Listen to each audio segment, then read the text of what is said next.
How to set up a static homepage in WordPress.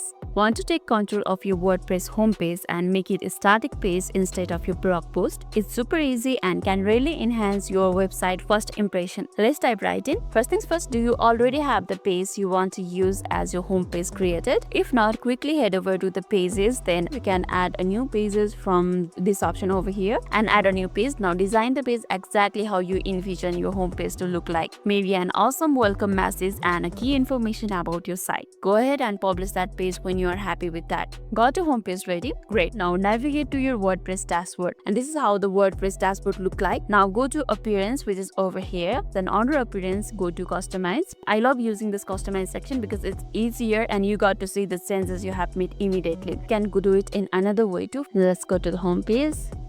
You can also use this setting over here and go to the greeting and edit your homepage from here too, but I love this customize section because over here you can see how the changes is happening. Let's get back to the topic again. This is how my website look like now. To make a static homepage, what we need right now is a homepage setting. That is right over here. Tap on it. It will open up two options for you. There's your latest post and static post. Right now it's latest post, so we can see my latest post over here, then the older post. Now tap on static page, which is over here.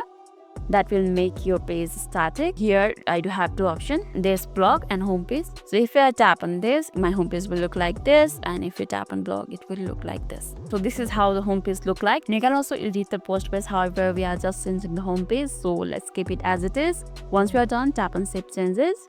Let's see did it work or not. Let's go to the page, and as you can see, we have set up a static homepage in WordPress. And that was all of it. I hope this video helped you a lot. So that's all for today's video. And if this video made your day a little bit easier, don't forget to like and subscribe for more amazing tips. Thanks for watching and see you in the next video.